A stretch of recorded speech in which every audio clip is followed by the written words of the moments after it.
எல்லாருக்கும் வணக்கம். இன்றைக்கி நாங்கள் திருவருட்பயனில் குறள் 62 பார்க்க போகிறோம். குறள் என்னன்னு சொல்கிறேன். தித்திக்கும் பால்தானும் கைக்கும் திருந்திடும் பித்தத்தின் தான் தவிர்ந்த பின். அப்போ இங்கே என்ன சொல்லினுமெண்டா பொருள் என்னென்று சொல்கிறேன் சுருக்கமாக, பிறகு விளக்கத்தை பார்ப்போம். அப்போ இந்த குறளின் பொருள், பால் தித்திப்பாக இருப்பது அதன் இயற்கை. பால் இனிப்பாக இருக்கிறது, அதன் இயற்கை. இயற்கையிலே பால் தித்திப்பாக இருக்கும், சுவையாகத்தான் இருக்கும். அந்த இயற்கைக்கு மாறாக பால் கசப்பது நாவில் சேர்ந்த பித்தம் என்னும் செயற்கையினால் ஆகும். அப்ப இயற்கையிலேயே பால் சுவையாக தித்திப்பாக இருக்கும். அந்த இயற்கைக்கு மாறாக பால் கசக்கிறதுக்கு காரணம் பித்தம், நாவில் சேர்ந்த பித்தம் என்னும் செயற்கையினாலே என்று சொல்லப்படுகிறது. பித்தமாகிய செயற்கை நீங்கிய போது பால் இயற்கையான தித்திப்பையே உடையதாகும். அப்ப செயற்கையான அந்த பித்தம் நீங்கிட்டா பிறகு பால் இயற்கையான தித்திப்பை தான் கொண்டிருக்கும். இயற்கையிலேயே பால் தித்திப்பானது. செயற்கையான இந்த நாவில சேர்ந்த பித்தத்தால தான் அது கசப்பாயிருக்குது. பிறகு அந்த பித்தம் நீங்கிச்சுதண்டால், அது அந்த சேர்க்கை நீங்கிச்சுதண்டால் அது திரும்பவும் அதனுடைய இயற்கையான தித்திப்பை கொண்டிருக்கும் அந்த பால்.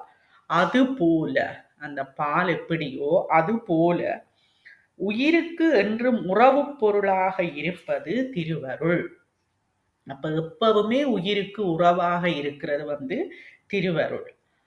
அவ்வியல்புக்கு மாறாக திருவருள் பகைப்பொருளாக உயிருக்கு தோன்றுதல் அவ்வுயிரை பற்றியுள்ள ஆணவமலமாகிய செயற்கையினால் ஆகும். அப்ப பாலும் பித்தத்தையும் எடுத்து எங்களுக்கு சொல்லி இருக்கிறான். அந்த உறவுக்கு எப்பவும் உயிருக்கு எப்பவும் உறவாக இருக்கிறது திருவருள். ஆனால் அந்த இயல்புக்கு மாறாக இருக்குது எது? திருவருள் பகைப்பொருளாக உயிருக்கு தோன்றுதல். திருவருள் பகைப்பொருளாக உயிருக்கு ஏன் தோன்றுதண்டா, அவ்வுயிரை பற்றியுள்ள ஆணவ மலமாகிய சேர்க்கையினால. அந்த உயிரை பற்றியுள்ள ஆணவ மல சேர்க்கையினால அது பகைப்பொருளாக தோன்றுது. ஆனா உண்மையில உயிருக்கு உறவு பொருளாக இருக்கிறது திருவருள் தான். அச்செயற்கை நீங்கிய போது, எந்த செயற்கை? அந்த ஆணவமல செயற்கை நீங்கிய போது திருவருள் இயற்கையான உறவு பொருளாகவே தோன்றும். அப்ப திருவருள் இயற்கையாக உயிருக்கு உறவு பொருளாக இருக்குது. அப்ப அந்த ஆணவமல சேர்க்கை நீங்கின உடனே இந்த திருவருளும் இயற்கையாக உயிருக்கு உறவு பொருளாக இருக்கும் என்றதுதான் பொருள். அதுக்கு இனி விளக்கங்கள் கொடுக்கினான். அந்த விளக்கங்களை நாங்க பார்க்கலாம். விளக்கம் என்ன சொல்லினோம்டா, உலகியலை விடாது பற்றி நிற்கின்ற மாந்தர் அனைத்து உயிர்களையும் தாங்கி நின்று நடத்துகின்ற திருவருளினது இருப்பையும் இயல்பையும் சிறிதும் உணரார். அப்ப உலகியலை விடாது பற்றி நிற்கின்ற மாந்தர்கள் என்றா மக்கள். நாங்கள் இந்த உலகியலையே பற்றி கொண்டு நிற்போம். அதிலேயே அனைத்து உயிர்களையும் தாங்கி நடத்துகின்ற திருவருளையும் அது இருப்பையும் இயல்பையும் சிறிதும் உணரார். இப்ப உண்மையா எல்லாத்தையும் அனைத்து உயிர்களையும் தாங்கி நிற்கிறது, நடத்துறது, எல்லாம் செய்கிறது திருவருள். அந்த திருவருளின் இருப்பையும் இயல்பையும் சிறிதும் உணராதவர்களாரு? இந்த உலகியலை விடாது பற்றி நிற்கின்ற மாந்தர். மற்றவர்களுக்கு தெரியும், எங்களை போல உலகியல்ல பற்று கொண்டிருக்கிறவைக்கு இந்த திருவருளை பற்றி தெரியாது. இந்நிலைக்கு ஓர் உவமை சொல்லலாம். இந்த நிலைக்கு ஓர் உவமை சொல்லலாம். ஒரு உவமை மூலம் சொல்லி நம்ம அந்த கதைய சொல்றேன். கடலுக்கு அருகிலே உள்ள கிணற்றில் ஒரு ஆமை வாழ்ந்து வந்தது. அப்ப கடலுக்கு அருகில இருக்கிற கிணத்துல ஒரு ஆமை வாழ்ந்து வருகிறது, வசிக்குது. அதற்கு அந்த கிணறு தான் உலகம். அந்த கிணற்றுக்கு இருக்கிற ஆமைக்கு அந்த கிணறு தான் உலகம். அதை தவிர வேறொன்றையும் அது அறியாது. அப்ப அதுக்குள்ளதான் அந்த கிணத்துக்குள்ளேயே, கிணறுண்டா ஒரு சின்ன தானே, அதை பற்றித்தான் அது அறியும். அதுக்கு வேறொன்றையும் அறியாது. இத உலக வாழ்க்கையிலயும் சொல்லிவினம். சில பேருக்கு அந்த ஒண்ணும் நாட்டு நடப்புகள், சில விஷயங்கள் தெரியாட்டிக்கு கிணத்து தவளை என்னும் சொல்றவ பழமொழி. பழமொழியோ ஒரு உதாரணம் சொல்லிவினம். கிணத்து தவளை போல இருக்கிற உலக நடப்பு எதுவும் தெரியலேன்ட்டு. அப்ப அந்த இங்க அதத்தான் சொல்லினம். ஆமைய சொல்லினம் அந்த ஆமை. ஒரு நாள் கடலில் இருந்து ஒரு பெரிய ஆமை கரைக்கு வந்து மெல்ல ஊர்ந்து இந்த கிணற்றை வந்தடைந்தது. கிணற்று நீரில் இறங்கியது. அப்ப இப்படி ஒரு ஆமை கிணத்துக்குள்ள வசிச்சு கொண்டு இருக்குது. அதுதான் அதுக்கு உலகம். ஒரு நாள் இன்னொரு நாள் வந்து கடற்கரையில கடல்ல இருந்து ஒரு ஆமை வருகுது. வந்து மெதுவா ஊந்து வந்து இந்த கிணற்றுக்குள்ள இறங்குது. கடலண்டா அவ்வளவு பெருசு. அப்ப அதுக்குள்ள இருந்து வந்து இந்த கிணற்றுக்கு இறங்குது. கிணற்றில் வாழ்ந்த ஆமைக்கு கடல் ஆமையை பார்க்க பார்க்க வியப்பு உண்டாயிற்று. அப்ப கிணத்துல இருந்த ஆமைக்கு கடல் ஆமையை பார்க்க வியப்பு உண்டாகிட்டது. கேக்குது. நீ எங்கிருந்து வருகிறாய் என்று கேட்டது. அப்ப எந்த ஆமை? கிணத்தாம கேக்குது கடல் ஆமைட்டு நீ எங்க இருந்து வாராயண்டு. அப்ப கடல் ஆமை சொல்லுது, நான் கடலிலிருந்து வருகிறேன் என்று கடல் ஆமை கூறியது. அப்ப அது கடல் ஆமை சொல்லுது. கடலா? அது எப்படி இருக்கும்? இது கிணற்று ஆமையின் கேள்வி. அப்ப கிணற்று ஆமை கேக்குது, கடலோ அது எப்படி இருக்கும் என்று கேக்குது. அது நீர் நிறைந்த இடம். எங்கு பார்த்தாலும் தண்ணீர் தான் இருக்கும் என்று விளக்கியது கடலாமை. அப்ப கடலாமை என்ன சொல்லுது? அது ஒரு பெரிய நீர் நிறைந்த இடம். எங்க பார்த்தாலும் நீர் தான் இருக்கும், தண்ணீர் தான் இருக்கும் என்று சொல்லுது. கிணற்று ஆமைக்கு அது விளங்கவில்லை. அப்ப கிணத்துல இருக்கிற ஆமைக்கு கிணறு ஒரு சின்னந்தானே, அதுக்கு விளங்கல. அந்த கடல் இந்த கிணறு அளவு இருக்குமா என்று கேட்டது. அப்ப அந்த கிணற்றாம கேக்குது கடல் ஆமைட்ட, அந்த கடல் இந்த கிணற்றளவு இருக்குமா என்று கேட்டது. கடல் ஆமைக்கு சிரிப்பு வந்தது. கடல் கிணற்றை விட ஆயிரம் மடங்கு பெரியது. அதனை விடவே முடியாது என்று அதனை அளவிடவே முடியாது என்று கூறியது. அப்ப இந்த கிணத்தாமை கேட்ட உடனே கடல் ஆமைக்கு சிரிப்பு வந்துட்டு அது சொல்லுது, இந்த கிணற்றோடு அது ஒப்பிட முடியாது. கிணற்றை விட அது ஆயிரம் மடங்கு பெரியது. அதை அளவிட முடியாது என்று கடலாமை சொல்லுது. கிணற்றாமை அதை நம்பவில்லை. இந்த கிணற்றை விட பெரியதொன்று எப்படி இருக்க முடியும்? அப்ப அது கேள்வி கேட்குது. அதுக்கு நம்ப முடியல.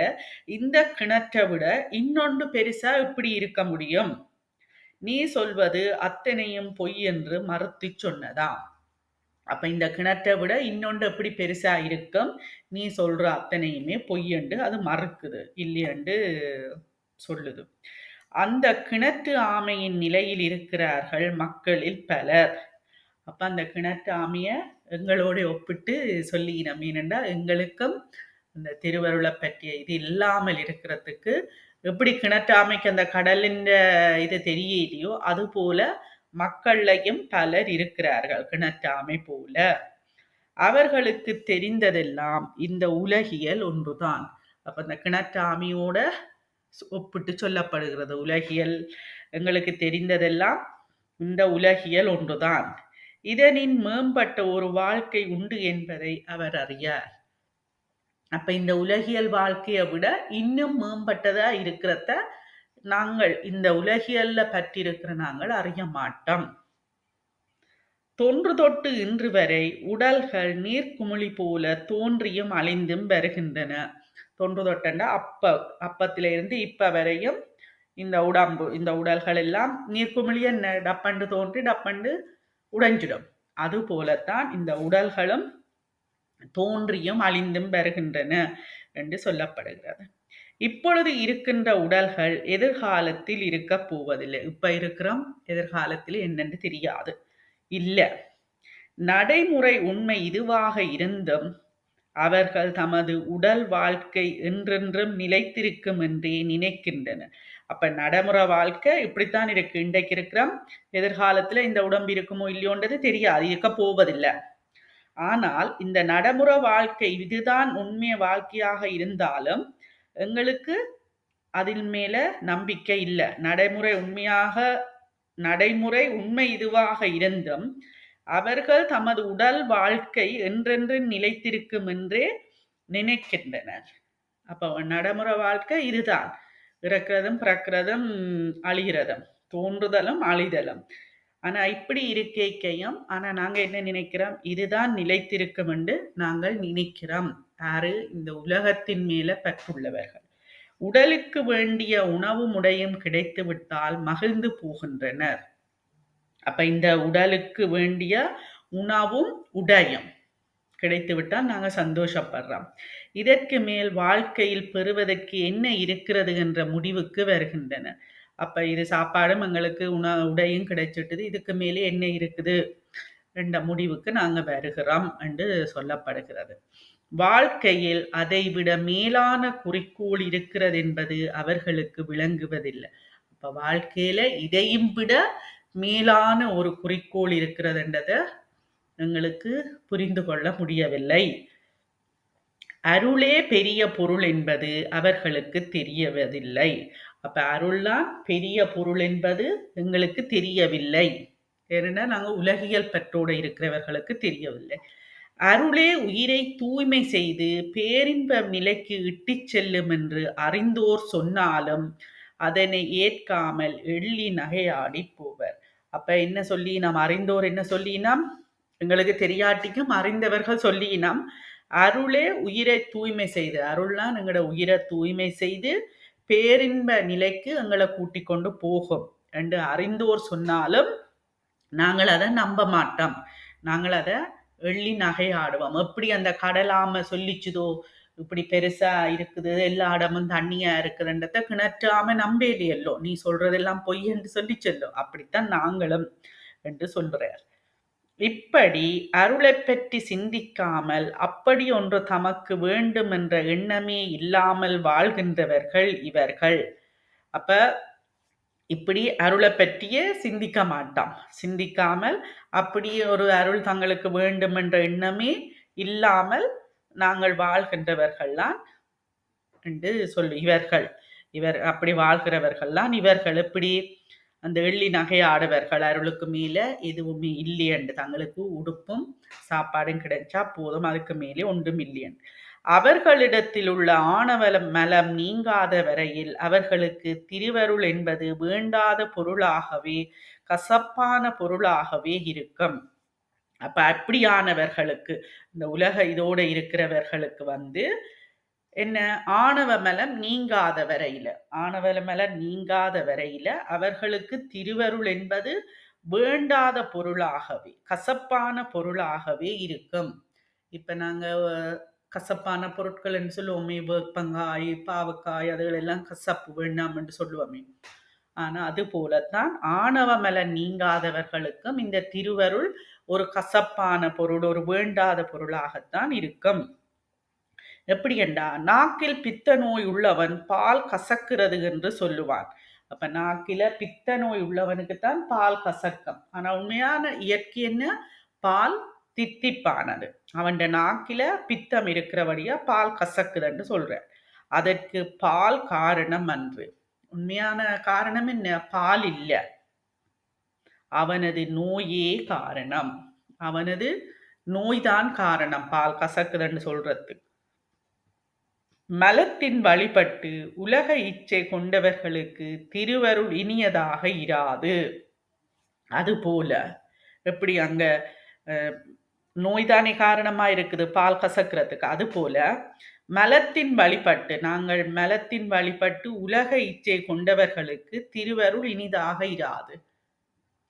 இதெல்லாம் விடுபட்டாதான் எங்களுக்கு திருவருள் இனிதாக இருக்கும். அப்ப நாங்க மலத்தின் வழிபட்டு உலக இச்சை கொண்டவர்களுக்கு, அதற்கு காரணம் அவர்களுக்கு புலன் நுகர்ச்சியிலே நாட்டம் இருப்பதே ஆகும்.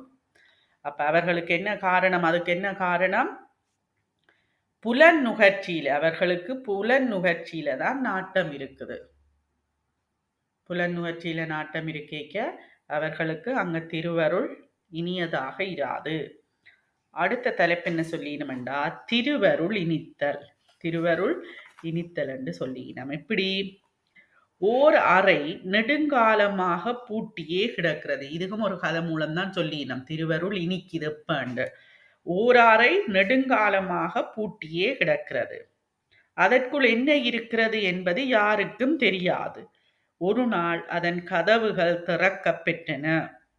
அப்ப ஒரு அறைய பூட்டி வச்சிருக்கிறான் கனகாலமா. அந்த அறைக்கு என்ன இருக்குன்னு தெரியாது. ஒரு நாள் அந்த கதவை திறக்கினான். மறைந்த கதவை திறக்கினான். கைவிளக்கு ஒன்று கொண்டு வரப்பட்டது. அப்ப இருட்டத்தானே இருக்கு. அப்ப கைவிளக்கு கொண்டு வருகினான். அந்த விளக்கொளியில் அறையின் சுவர்கள் பளிச்சென்று தோன்றின.